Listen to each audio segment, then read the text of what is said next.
북유럽연구소 소장과 함께합니다. 어서 오십시오. 안녕하세요. 네, 이번 주에 북극 여우가 가장 눈여겨본 첫 번째 국제 뉴스는 어떤 뉴스인가요? 큰일이 났는데요. 피카츄가 경찰에 쫓기고 있습니다. 피카츄요? 피카츄 아시죠? 피카피카. 네. 노란 맞아요. 고양이? 맞아요. 포켓몬스터. 왜 피카츄가 쫓기나요? 튀르키예 민주화 시위가 전국으로 확산 중인데요. 프랑스 통신사 AFP의 집계에 따르면 지난 20일부터 시작된 민주화 시위에서 튀르키예 전체 81개 주 중에 최소 55개 주, 즉 3분의 2 이상의 주에서 시위가 벌어졌습니다. 경찰이 물대포, 최루액, 스프레이, 고무총탄 등을 사용해서 강경 진압에 나서고 있고, 그리고 이제 열흘이 됐는데 그 사이에 체포된 인원만 2,000명입니다. 그래서 이 시위대의 사진과 영상이 SNS에 계속 올라오고 있어요.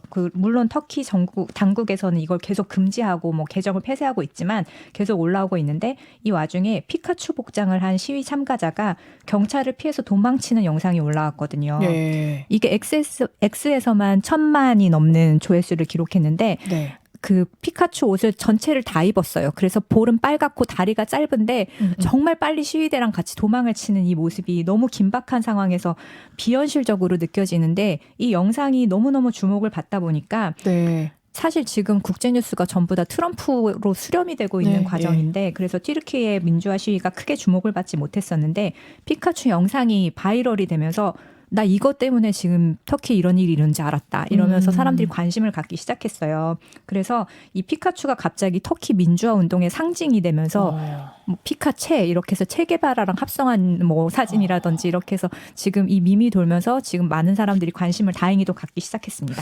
저도 한 컷만 봤거든요.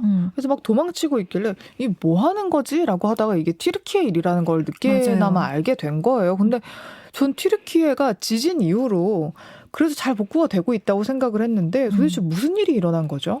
이게 정치적인 일인데요. 사람들이 그러면 뭐라고 외치느냐, 이걸 들어보면 무슨 일인지 알 수 있잖아요. 에르도안 물러나라. 민주주의를 지켜내자. 우리는 우리가 원하는 지도자를 뽑을 권리가 있다. 피카츄를 다치게 하지 말자. 이런 얘기가 오고 있고, 아까 열흘 사이에 2,000명이나 체포됐을 정도라서 시위에 참여하는 사람들이 다 마스크를 쓰거나 히잡을 두르거나 가면을 쓰거나 이러고 있어서 피카츄도 그래서 그런 복장으로 나온 거였죠. 예. 에르도안이라고 하면은 튀르키예 대통령이잖아요. 그쵸. 근데 왜 현 대통령을 물러나라고 외치는 거예요? 발단은 3월 18일 이스탄불 대학교가 에크렘 이마모올르라는 현 이스탄불 시장이거든요. 이 사람의 학위를 취소한다고 발표하면서부터입니다. 튀르키예 헌법에 따르면 고등교육을 이수한 사람만이 대통령 선거에 출마를 할 수 있어요. 그래서 만약 대학의 이 학위가 취소가 되면 이 사람이 대선에 출마를 못하게 되거든요.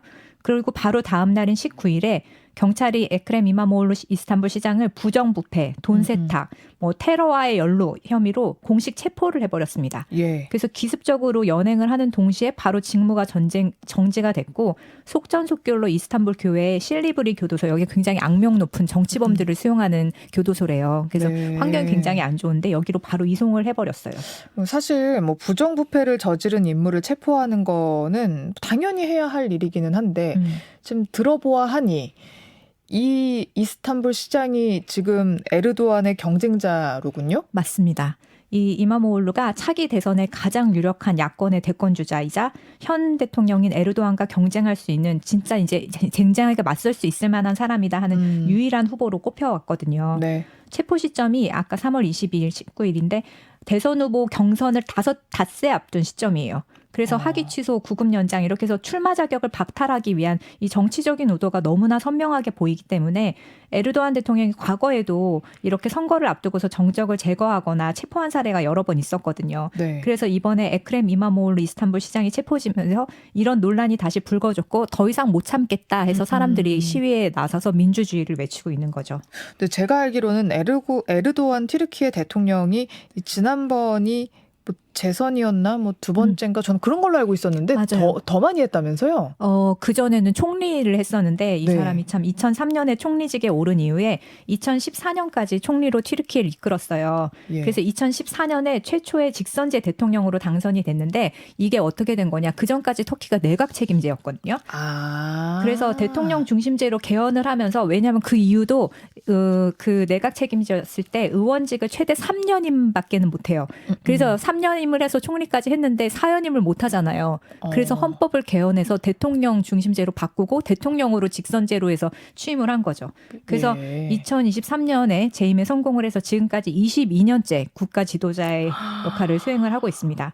그래서 이번에 시위에 참가한 사람들의 다수가 굉장히 젊은 20대 학생들이 많아요. 젊은이들이 많은데 인터뷰를 보니까 난 내 평생 지도자라고는 에르도안밖에 없었다. 이런 사람도 있더라고요. 근데 우리 지난번에 왜 지진 났을 때요. 튀르키예. 그때 하필 또 대선 앞두고 있었던 시기였던 걸로 전 기억을 맞아요. 해요. 그때 당시 사람들이 설마 지금 지진이 났는데 현 대통령을 그대로 둘까? 했는데 되게 높은 지지율로 당선이 됐었어요. 그래서 이게 부정선거가 아닌 이상 사람들이 지지하는 이유가 있었을 텐데. 지지를 실제로 많이 하기도 했어요. 네. 지금도 그렇게 나쁘진 않거든요. 네, 뭐 40% 이렇게 나오니까. 그래서 이 레제프 타이에프 에르도안 현 대통령이 54년생 이스탄불 태생인데 지금 이제 71살이죠. 76년에 이슬람주의 성향의 구국당 청년 지부장으로 정치 입문을 하게 됩니다. 1994년에 40살에 이스탄불 시장으로 당선이 됐는데 이때부터 사실 두각을 나타내기 시작했어요. 이스탄불이 굉장히 큰 메가시티잖아요. 네. 여기 도시 인프라를 획기적으로 개선을 했고 뭐 쓰레기 처리 시스템이라든지 이런 걸 굉장히 잘 만들었어요. 거기다 식수 공급 문제도 해결했고 그래서 행정적으로 인정을 받으면서 인기를 얻었죠. 그래서 결국 총리까지 된 거였고 그랬는데 2001년에 정의개발당이라는 당을 창당을 해요. 그리고 이듬해 총선에서 압승을 하면서 총리직을 이제 10년 동안 한 거죠. 그리고 총리 있는 동안도 잘했어요. 왜냐하면 경제가 계속 성장했어요. 사회 기반 시설에 투자도 하고 GDP도 올라가고 뭐 복지도 좀 늘어났고 그리고 EU 뭐 우리 유럽연합 가입하자 이런 협상도 하고 그래서 어떻게 보면 튀르키예 사람들 입장에서는 이 에르도안이 번영의 시대, 새로운 시대를 연 인물입니다. 그래서 군부 경찰을 대상으로 이제 대규모 숙청을 하면서 권력을 자기한테 집중시킨 이때부터가 잘못되기 시작한 건데 예. 종교를 앞세워서 보수층을 집결시키고 동시에 자유, 특히 여성의 권리를 굉장히 억압을 하기 시작했고 뭐 많이 뉴스에 등장했지만 언론, 뭐 활동가 그리고 정치적인 정족들을 계속 뭐 제거해 나가거나 없애버리거나 이러면서 반대파를 제거하면서 독재자의 길을 가기 시작했죠. 그리고 최근 몇 년 동안에는 지지율이 좀 떨어지기 시작했는데 저도 2년 전에 휴가를 터키로 갔다 왔어서 네. 리라화 그 인플레이션이 너무 심해가지고 화폐 가치가 너무 떨어져서 네. 사회도 불안정해지고 네. 거기다가 이제 경제적으로 어느 정도 궤도에 올랐는데 이 정치적인 거가 너무나 불안하고 독재자를 길을 가고 있고 그러니까 사람들 사이에 불만이 나오기 시작한 거죠. 맞아요. 이 와중에 야권 대선 주자를 기획수사로 체포를 했으니까 이 사람들이 이건 아니지 않나라고 맞아요. 해서 들고 일어난 것 같은데 그러면 이마모글루 이스탄불 시장은 어떤 사람이에요? 이 사람이 진짜 인기가 되게 많아요. 특히 젊은 사람들한테 굉장히 인기가 많을 것도 같아요. 왜냐면은 그 SNS도 열심히 하고 체포되기 전날 그 체포되는 당일 아침에도 SNS에다가 지금 밖에 경찰이 나와 있어요 이러면서 넥타이를 매면서 그런 걸 생중계를 했더라고요. 그러니까 SNS를 굉장히 잘 다루는 사람이고 젊어요. 1970년생입니다. 그래서 이스탄불 대학에서 경영학을 전공했고 인적 자원 관리로 석사를 얻었고요.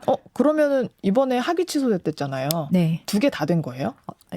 만약에 학사가 취소가 되면 석사도 자동으로 그렇게 돼요. 그래서 네네. 지금은 뭐 판단이 난 건 아니지만 거의 어렵지 않을까 싶고요. 네. 2008년에 38살에 공화인민당에 가입을 하면서 정치활동을 시작합니다. 좀 늦게 했죠. 38이니까. 네. 그러다가 2014년에 이스탄불에 베이리크듀주라는 구청장으로 선출이 돼요. 그래서 지역 정치에서 두각을 나타내면서 2019년에 이스탄불 시장으로 당선이 됩니다. 근데 이때 시장이 원래 항상 보면은 도시 수도의 시장이 그다음 대권 주자로 거론이 많이 되잖아요. 그렇죠. 예. 그러다 보니까 에르도안의 정의개발당에서도 후보를 냈고 자기들이 당선될 거라고 믿었어요. 근데 한 13만 표 차? 이 정도 차이로 졌거든요. 네. 이마모글루한테. 네. 그래서 에르도안이 이거 무효다. 이 선거 부정이 있었다. 그래서 재선거를 실시를 하게 합니다. 그래서 재선거를 했는데 사람들이 더 많이 몰려서 과반 득표를 해요. 그래가지고 거의 70만 표가 넘는 큰 격차로 다시 승리를 하면서 이제 이렇게 큰 인물이 된 거죠. 왜냐하면 정치하는 사람한테 어떤 서사가 필요하잖아요. 네. 이 사람한테 이 서사가 이때 만들어진 거예요. 오히려 진짜 맞으면서 컸네요. 그렇죠. 예. 그래서 이제 이 사람의 슬로건이 다 잘 될 거야. 이때 했던 그 말이 지금도 슬로건인데 시장으로서의 평가도 좋아요. 그러니까 아마 재임을 할 수 있었을 텐데 그 현대적인 도시 계획을 발표를 했고 지하철 노선 10개 지하철 노선을 건설하면서 대중교통도 개선했고 뭐 환경 정책 그다음에 뭐 도서관 같은 공공 서비스나 복지도 많이 늘렸고요. 그래서 2024년에 재선에 승리하면서 야권인 공화인민당의 대권 주자로 부각이 됐습니다. 네. 지금 야당인 공화인민당은 어떤 색깔이에요?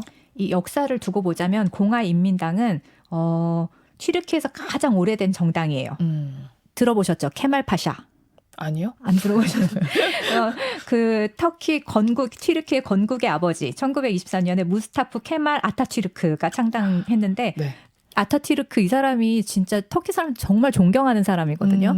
그래서 제가 터키 갔을 때도 놀랐는데 터키 모든 화폐에는 한 명이에요. 이 아타튀르크. 우리나라처럼 뭐 신사임당, 이순신 뭐 이렇게 있는 게 아니라. 네, 이 아타튀르크 한 사람이고 이게 재밌는 게 이 사람의 옆모습부터 시작해서 돈의 액수가 커질수록 얼굴이 점점 앞모습으로 더 많이 보여지고.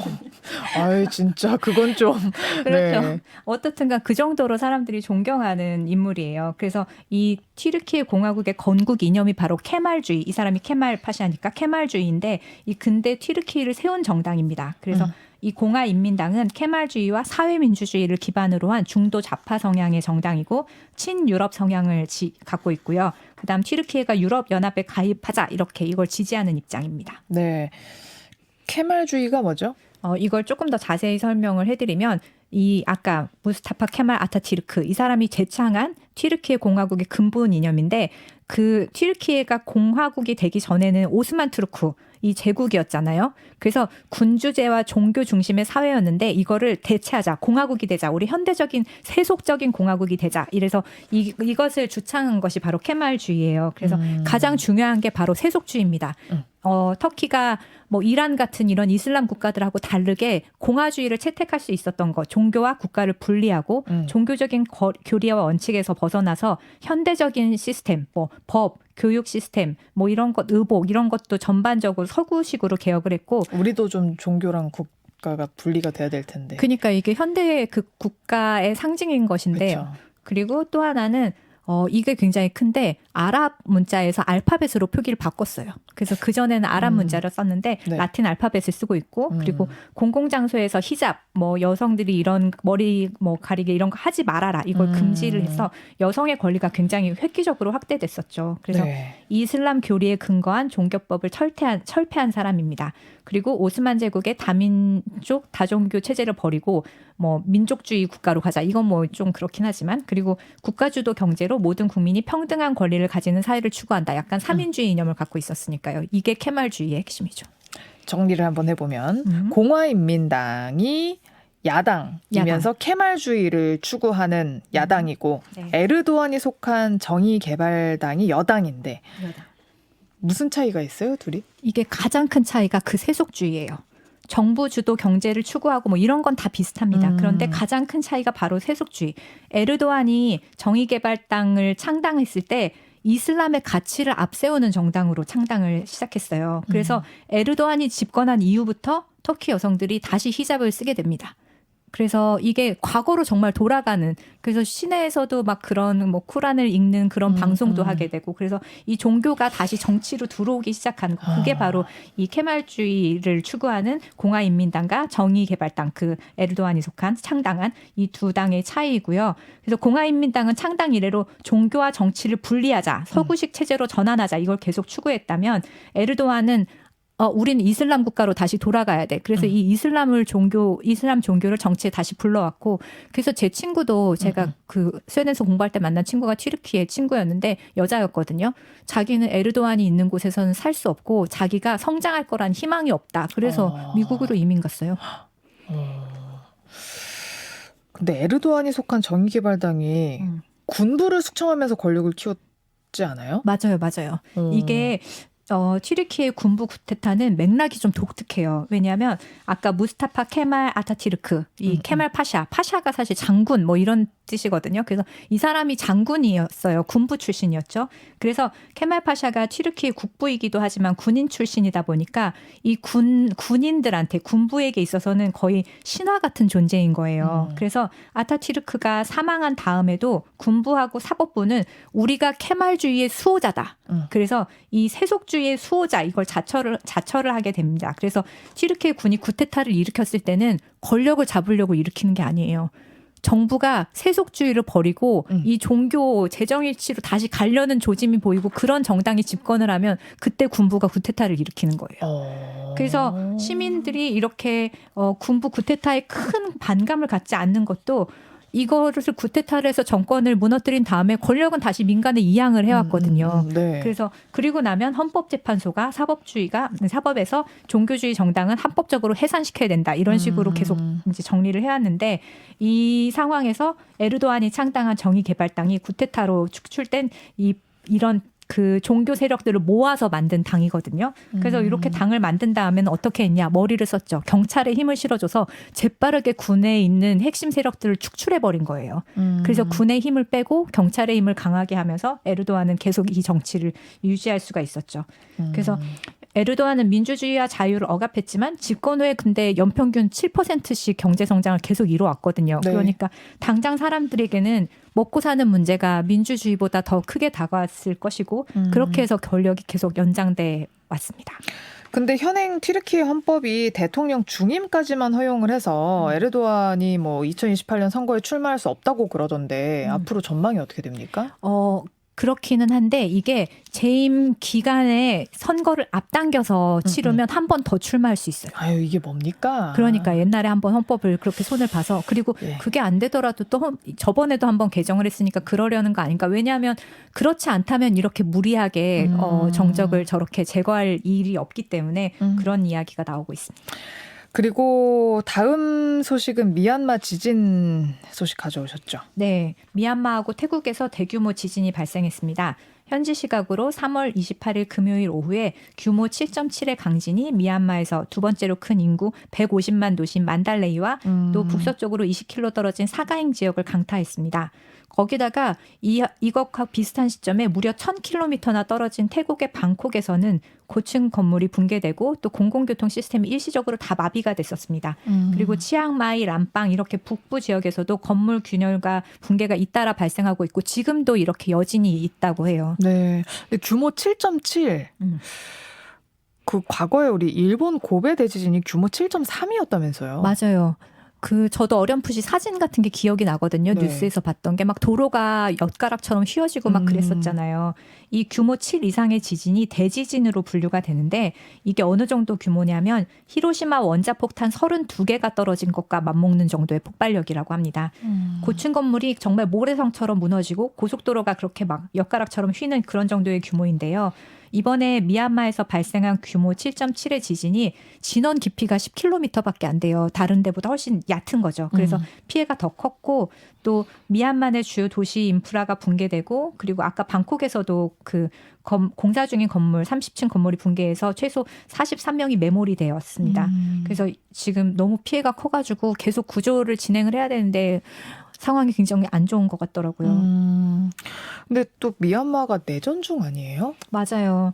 미얀마 군사정부가 이제 29일 기준으로 현재까지 지금 1,600명 이상 사망했다 이렇게 발표했는데 지질조사국에서는 1만 명이 넘을 거라고 하고요. 그리고 군부 쿠데타 이후에 2021년 그러니까 4년째 계속 전국이 불안한 상태거든요. 근데 이 와중에도 이 정부가 반군 세력이 다 그 저항군 쪽에 폭탄을 투하를 하고 있어요. 그래서 이 지진으로 이런 와중에도 그러고 있어서 유엔에서도 당부를 계속 하고 있는데 그래서 피해가 더 커지고 있고 그러다 보니까 기반 시설, 뭐 의료 체계 이런 거 상당히 붕괴돼 있고 전화도 안 되고 인터넷도 안 되고 그래서 현재 구조대가 도착을 해도 어디로 가야 할지 그리고 구조를 해도 이 사람들을 어디로 보내야 할지 이것도 없는 상황이라고 합니다. 이게 너무 안타까운 게 아파트, 학교 그 자리에 거기 있었던 사람들이 고스란히 계속 매몰되어 있어서 지금은 주민들이 도구도 없이 맨손으로 막 땅을 파내면서 생존자를 못 들어가니까. 네, 그게 없으니까 장비도 없이 그러고 있는데 빨리 골든타임 안에 많이 구해야 될 텐데 그게 걱정이죠 뭐.